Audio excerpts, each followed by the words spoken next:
नमस्कार मैत्रिणींनो, तर आज मी तुम्हाला मसूरची आमटी दाखवणार आहे। हे बघा, मी मसूर काल रात्रीच भिजत घातले होते। तर मसूरच्या आमटीसाठी जे वाटप लागतं कांदा खोबऱ्याचं भाजलेलं ते मी तुम्हाला दाखवते। एक मीडियम आकाराचा कांदा, अर्धी वाटी खोबरं, थोडंसं कढीपत्ता, 7-8 लसणाच्या पाकळ्या आणि अर्धा इंच आल्याचा तुकडा। हे बघा, कढईत मी तेल तापत ठेवलं आहे। तेल बघा जास्त वापरायची गरज नाहीये, थोडंसंच तेल आहे।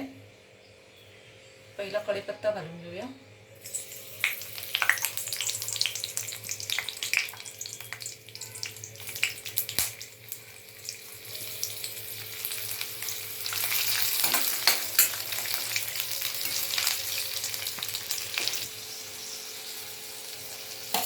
कांदा ऍड करते।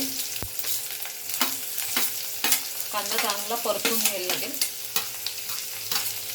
कांदा परतून, हे बघा कांदा आता परतून झाला आहे। त्याच्यामध्ये खोबरं ऍड करूया आणि परतून घेऊया।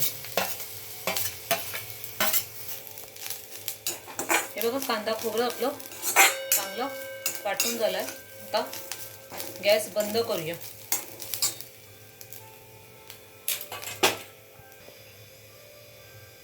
आता आपण मसूर शिजवून घेऊया। हे बघा, कुकर मध्ये मी 2-3 चमचे तेल घातले। तेल गरम झालं की त्यात पाव चमचा राई आणि हिंग घालूया। हिंग घालते आणि कांदा घालून परतून घेऊया।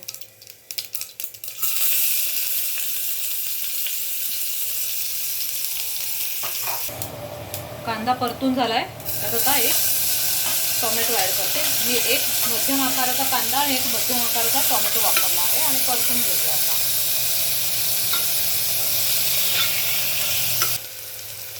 चवीपुरतं मीठ ऍड करते। याच्यामध्ये अर्धा चमचा हळद, 1 चमचा धना जिरा पावडर,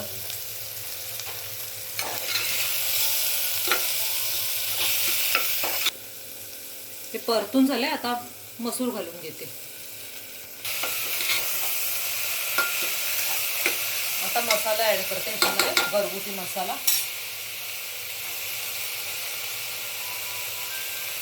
तुम्हाला जसं तिखट हवं त्या हिशोबाने तुम्ही ऍड करू शकता।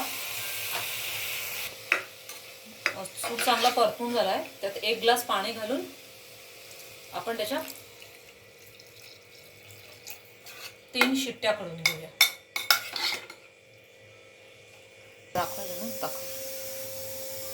मसूर हे बघा शिजायला लागलाय इथे कुकरला। तोपर्यंत हे कांदा खोबऱ्याचं वाटप आहे ते वाटून घेऊया। थंड झालंय। त्यात थोडीशी कोथिंबीर घालूया आणि अर्धा कप पाणी लागेल तसं ऍड करत वाटून घेऊ। हे बघा, आपलं वाटप वाटून झालं आहे। कुकर पण आता थंड झालाय।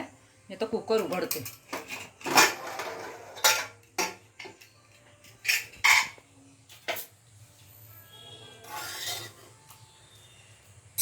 मसूर शिजला आहे, तर हे वाटप घालून घेऊया त्याच्यामध्ये। तुम्हाला हवं त्या हिशोबाने त्यात पाणी ऍड करू शकता।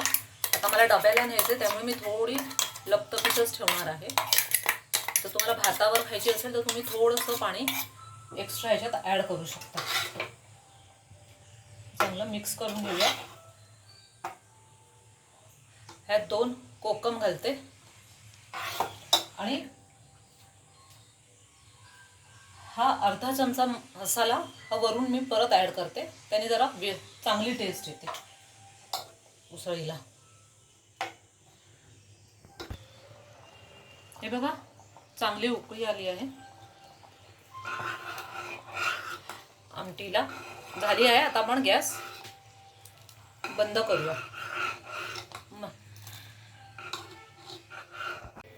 तर हे बघा मैत्रिणींनो, माझा आता डबा तयार झाला आहे। ही आपली मसूरची आमटी, चपात्या आणि सलाड। तर तुम्हाला मसूरची आमटी माझी आवडली असेल तर लाईक करा, तुमच्या मैत्रिणींना शेअर करा, कमेंट करा आणि माझ्या चॅनलला सबस्क्राईब करा। थँक्यू।